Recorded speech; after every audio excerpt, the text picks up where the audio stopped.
Goeiedag,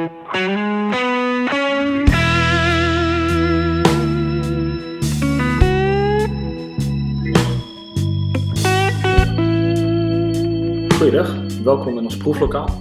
Bij Slijterij Bij de Bolle hebben wij een concept bedacht waarmee je dus lekker bij ons kan komen proeven in het proeflokaal.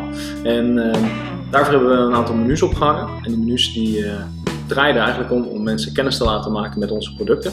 Het zijn menus die iedere maand wisselen. Je hebt 3 niveaus. Excellent, dat is het instapmenu. Exquise en exclusief. En afhankelijk van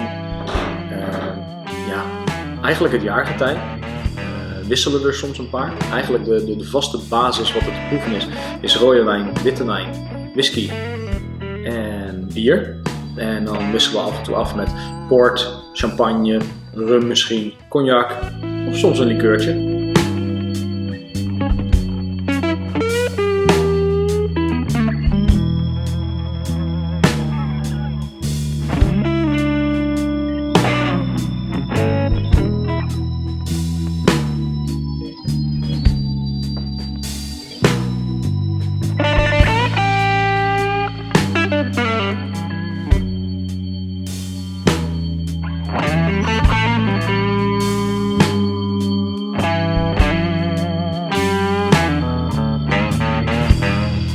Bij de Bolle specialiseren we ons eigenlijk in whisky en in bier. En ons bierassortiment is lekker aan het groeien. We zitten ongeveer rond de 600 bieren nu zo. En dat gaat over de aankomende maanden eigenlijk alleen maar meer worden. We proberen wel een beetje te wisselen tussen wat er beschikbaar is. Steeds meer in te steken op limited editions. Gewoon een aantal keer, zeg maar 1 keer in de week, 1 keer in de 2 weken, proberen we nieuwe bieren te laten komen. En dat lukt aardig. We hebben een leuk assortiment. Daarnaast verzorgen we steeds meer proeverijen op locatie. Zowel hier zo bij ons in het proeflokaal. Groepen vanaf 10 personen tot dan 40 kunnen zich hier gewoon melden. En daarnaast proeverijen bij bedrijven, feesten, evenementen. Dus gewoon op locatie. Je kunt er altijd eventjes voor langskomen.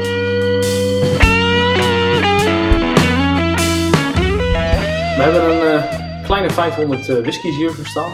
En ik durf ook wel te zeggen dat we een whisky specialist zijn op dat gebied. Naast het feit dat ik die 500 whiskies heb, geef ik geregeld zelf tastings en proeverijen voor zowel privégroepen als zakelijk.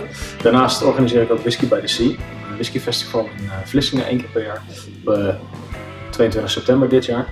En whiskies is groeiende. We merken het hier heel erg dat de 500 toch eigenlijk al aan de kleine kant zijn. Want we blijven steeds nieuwe aanvragen krijgen voor andere whiskies. We blijven steeds nieuwe klanten krijgen voor whiskies. En wij zien hier ook wel de toekomst in.